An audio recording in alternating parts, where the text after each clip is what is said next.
Well, it's a very good morning from him, and of course, it's a very good morning from me. I hope you're well. Welcome to my mortgage live stream. Welcome to the middle of September, and it's lovely and warm out there. Indian summer. We got a great day today, which is fantastic, isn't it? So let's go on air, shall we? So we can show that it's live. You might be watching this recording. It doesn't really make any difference, really.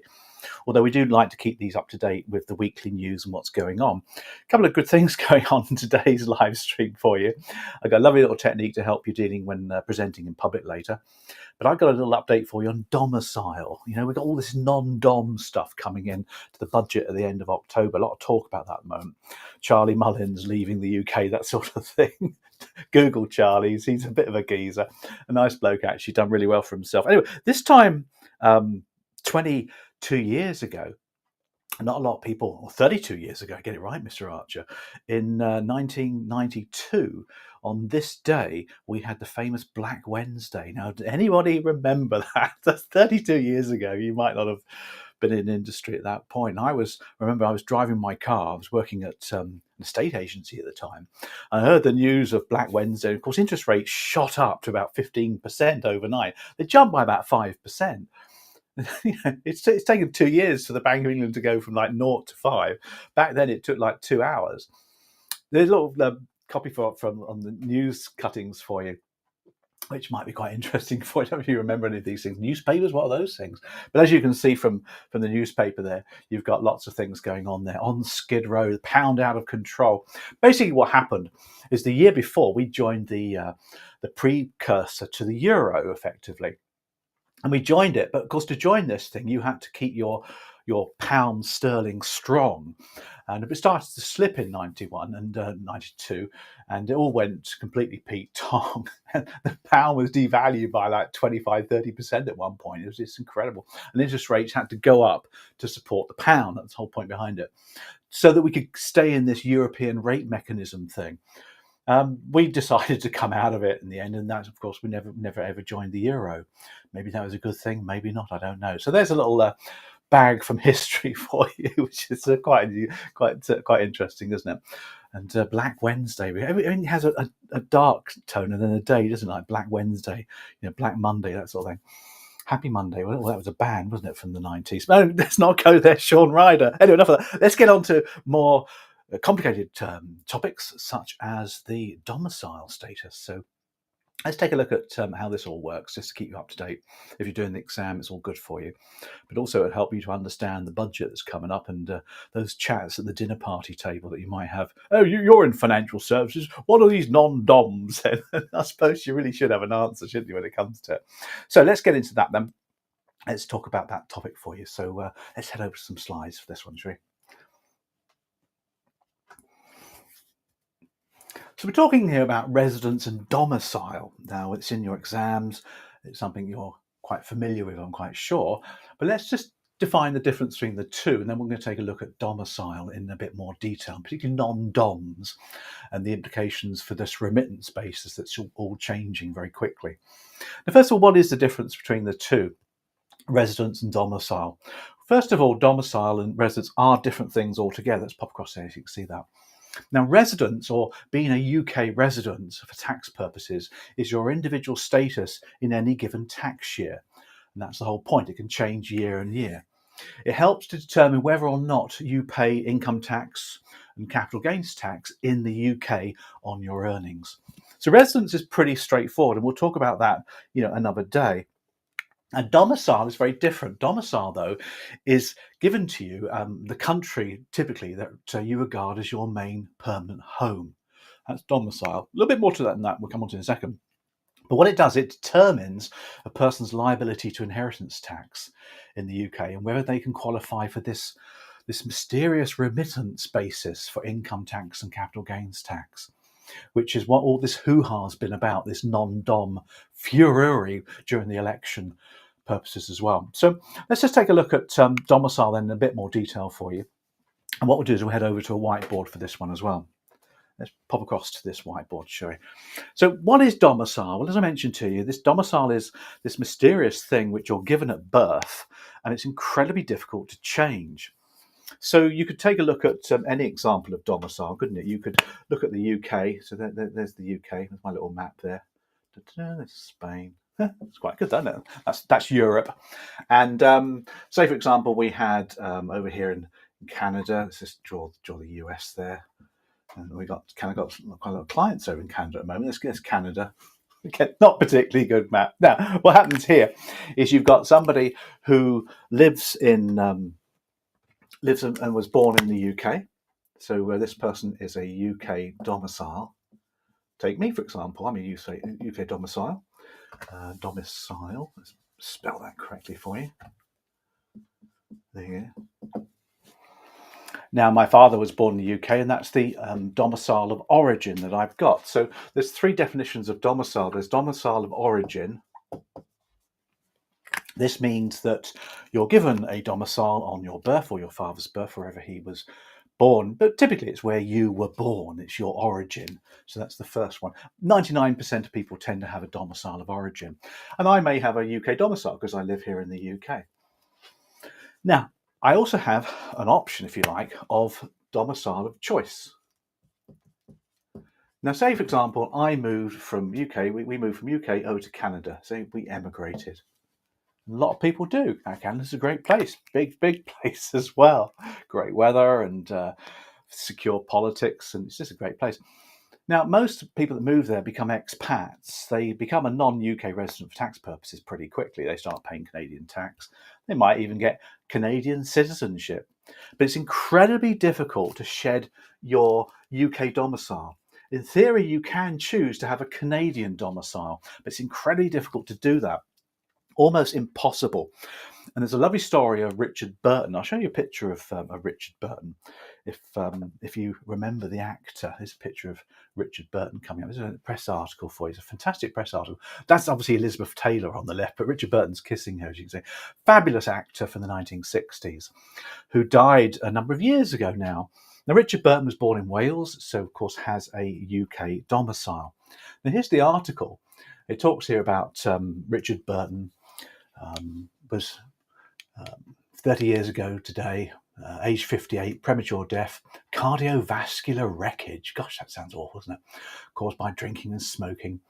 But he was laid to rest in a cemetery in Seligny in Geneva, in Switzerland, but not in Wales, because they thought they would try and avoid inheritance tax. You see, because he was a UK domicile, they tried to make him have a different domicile of choice.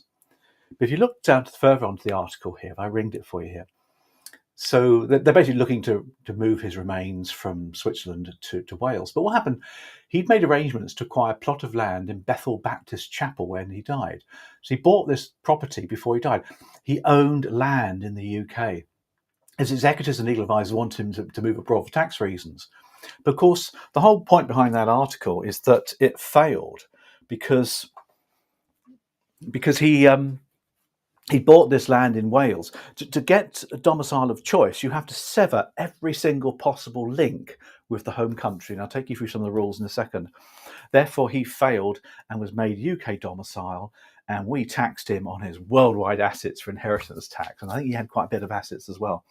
So that's an example of domicile of choice. Now, the third domicile for you is deemed domicile. There you go, deemed domicile.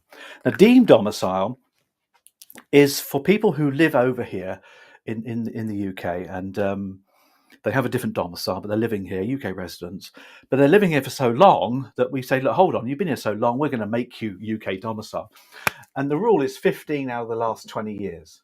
So if you've been a resident in this country 15 out of the last 20 years, we'll make you deemed UK domicile anyway. So you can no longer use the remittance basis for your taxation, which I can take a look at in a second for you. So people that are non-doms, after 15 years, they're not going to be having any tax advantages anyway. So that's your deemed domicile. Now, how can you change your domicile of choice? And then we'll take a look at the taxes for you as well. Now, when it comes to changing your domicile, as I mentioned to you, it's incredibly difficult to do so.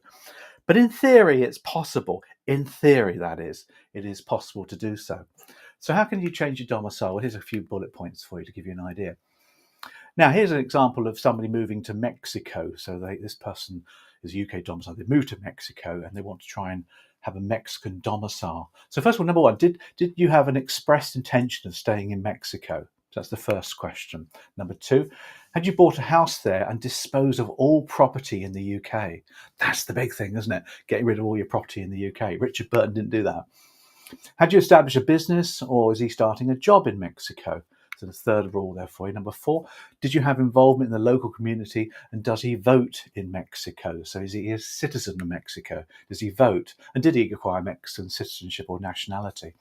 If these five things can be answered, you will probably get well on to changing your domicile if you wish to do so. So that's domicile choice. Now, what's all the hoo-ha then about domicile? Why do people want to remain non-UK domicile and live over here in the UK? Well, the reason for that is we have some really good tax advantages for domicile status. And you would have read about this in the paper probably, because it's all the news. Now, the non-dom, as we call it, situation began in the French Revolution. Not a lot of people know that. Now, the French Revolution, of course, is back in the late 1700s when the French were cutting everybody's heads off, and they had a republic, great stuff. Now, all these rich dudes living in France wanted to get out because they go, I was going to have their heads cut off. So they came over to the UK, or England at the time, and settled down with lots and lots of wealth. And we created a non-dom status to allow them to not be taxed so much, because the Napoleonic Wars kicked off and we started to really tax people to pay for the war.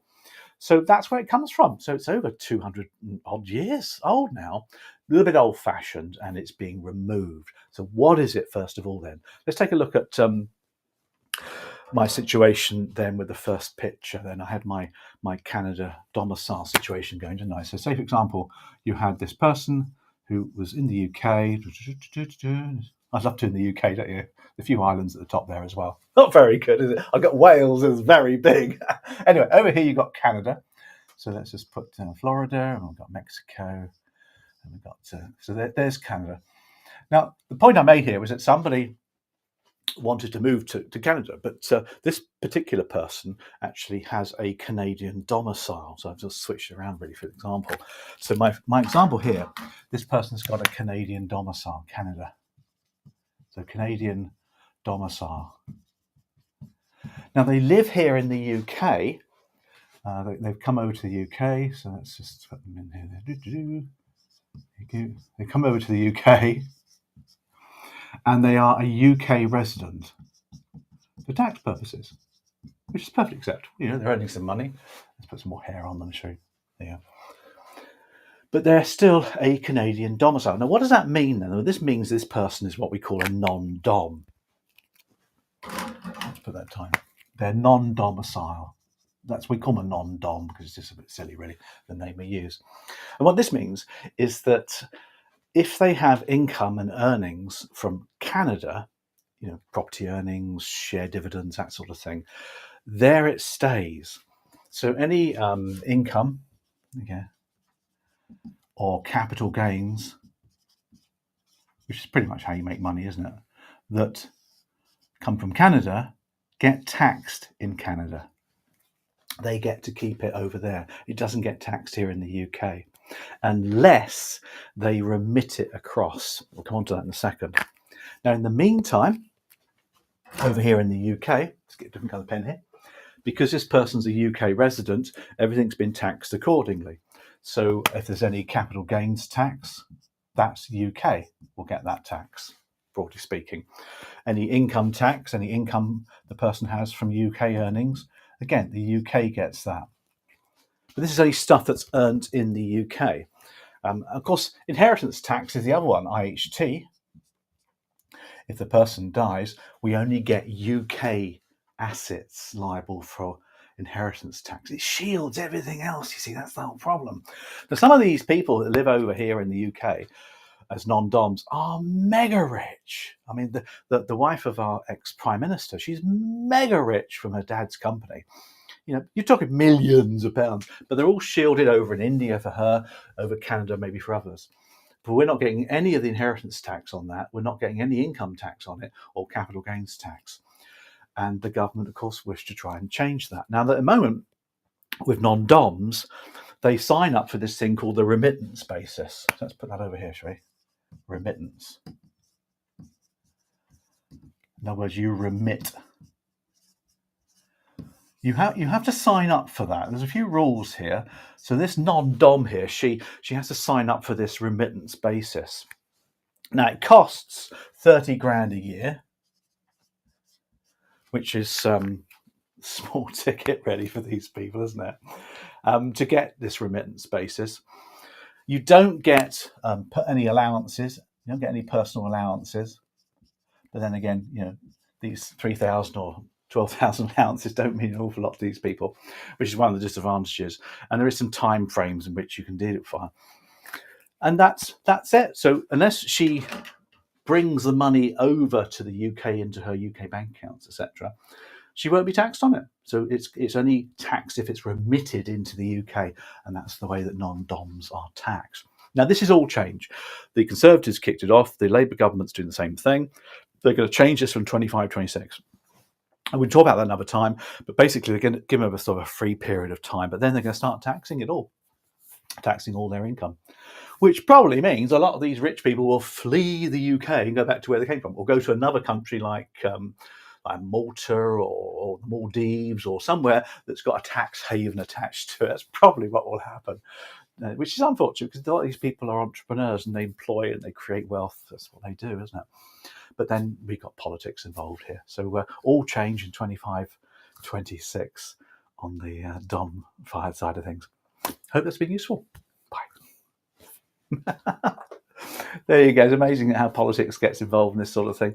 I was reading about Charlie Mullins, he set up the Pimlico Plumbers back in the 80s, and he sold it to an American plumbing firm, I think, for a huge fortune, and he bought himself this wonderful gaff in London for about 12, 13 million, and he was sprawled across the sofa, and he said, look, I'm out of here. He said, I don't want to be taxed. You might see a lot of that going on. I don't know. We'll wait and see. Anyway, let's get on to my final idea to help you on our live stream today. This is less technical, more to do with skills and the ability to be a financial advisor.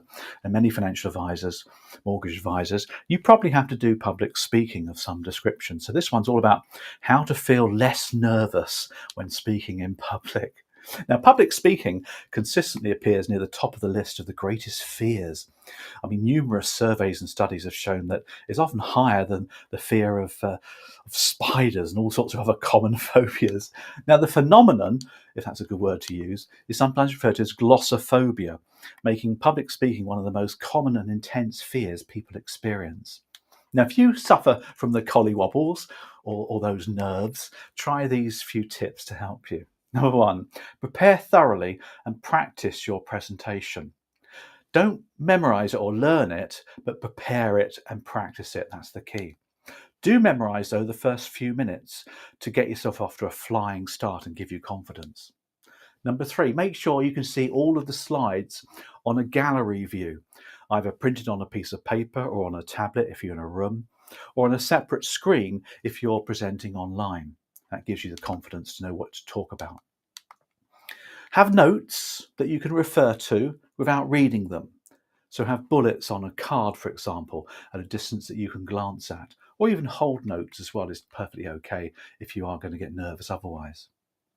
Stand and deliver comes next, just like Adam and the ant.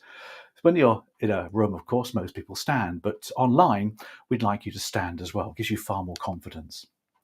Now put the smiliest person you know's photograph just beneath the camera lens if you're presenting online. That will make sure you look at the lens and you feel good about the person. If you're presenting in front of a group in a room, then focus on the smilers. There's always half a dozen or so smilers that you can focus on that make you feel good and confident. And the last tip for you is to ensure that you engage with the audience right off the bat. This takes the pressure and the spotlight off of you, which will give you some confidence. I once read years ago that you should imagine all the people on the front row naked, and this would get you to lose your nerves. I just think that's ridiculous, don't you? Utter nonsense. There we go. So there's a little technique there to help you on public speaking. All these things are good, aren't they? Which is what it's all about, to let you do a great job in the world that you carry on from. So we're going to wrap up now. As always, I always put up my Mortgage Insights and Weekly Insights QR code there for you to scan. We've got a few things going on this week. We're starting our new boot camp on Wednesday. CMAP and Beyond, we're calling it. We've got 8 live sessions coming up to help you to become a great mortgage advisor as well. And we've got our DIP-FA support starting at the end of September. So if you're looking to either of those, get in touch. We can help you as much as possible. Sun's shining out there, so get out there, enjoy some sunshine, everybody. And we'll see you all next week. So bye for now.